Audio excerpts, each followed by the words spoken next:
Back here on NFL Live, the New England Patriots begin voluntary workouts on Monday. Head coach Bill Belichick spoke to the media about a laundry list of topics, including the draft process, Lamar Jackson, Gronk. Our Mike Reese was up pretty early today in Foxborough for it all. Diana, the Patriots are one of the most intriguing teams in this year's draft, as they now have 2 first-round picks, 2 in the second and 1 in the third. That gives them the currency to make a bold move up in the first round. That's currency they didn't have each of the last 2 years when their top pick was late in the second round and early in the third. Going into those past 2 drafts, I would say we're able to eliminate a number of players just based on where we were selecting.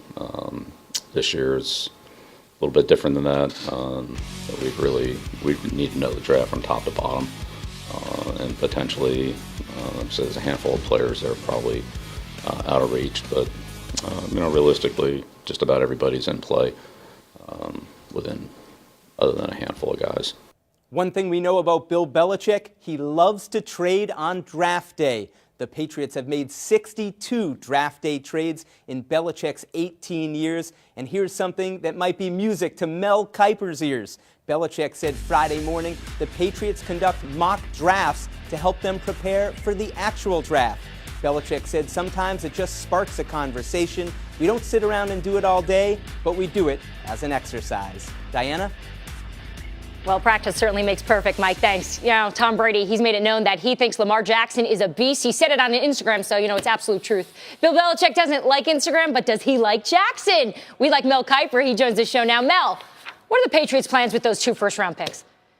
Diane, I think to fill some key need areas. This is a team that has holes. They need an offensive tackle. Certainly, you think about the defensive line, linebacker, secondary, and I think those picks could do that. It's homegrown talent needs to be brought into this Patriot organization. And now, do they want to move up? Say Lamar Jackson. If you want him, Buffalo's at 12 and 22. If they want to jump ahead of Buffalo, they could without giving up a ton. But certainly, if they stay at 23 and 31, you got to think at 23 about Colton Miller, offensive tackle out of UCLA. I think the best left tackle in this draft. He kind of fits the physical and athletic mold of Nate Solder. They just lost to the Giants. And he's the kind of guy at 6'8.5", going to be 315, 320 pounds very soon. Tremendously athletic, stronger than people thought. Had a very solid year with the UCLA Bruins, protecting that blind side of Josh Rosen. I think here's a kid who could be interesting there. And then get Mike Hughes, the cornerback out of Central Florida, with that 31st pick. He's not only a great corner, but he's also a dynamic punt and kickoff returner.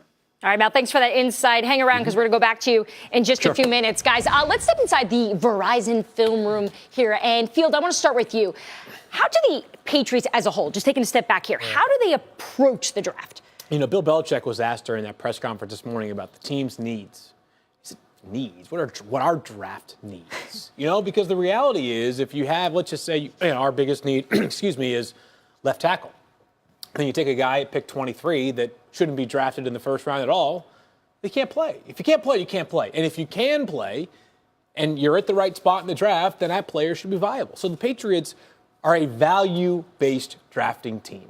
They're not going to force the card in if it's at a position they, quote-unquote, need if that player wouldn't bring them contributions either immediately or at some point down the road. So philosophically, don't always look at it as what do they need most for 2018. Look at it as which players are the best and can be a part of a core. Yeah, and there's been talk about they can make a bold move up because they have 2 1s and 2 2s. They have a 3. They're missing 4 and 5s. Yep. But my vision or expectation for Belichick, if he's ever going to make a move, it wouldn't be bold up, right, but he could continue to move back and continue to collect picks.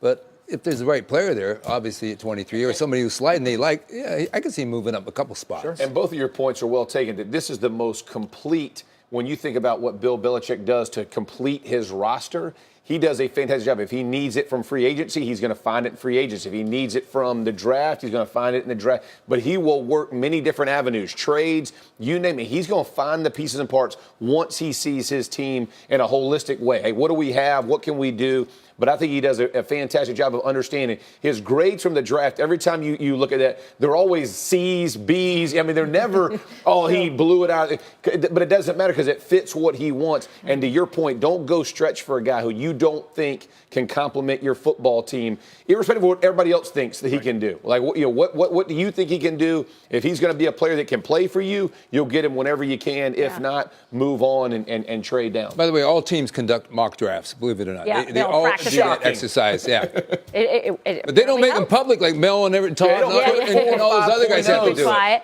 Well, we certainly know Belichick is a creature of habit. The last time they had 2 first-round picks was back in 2012. Chandler Jones, Donta Hightower. So we'll see if they go with those. Not a bad haul there. Pretty good. Would you give that a B plus since you're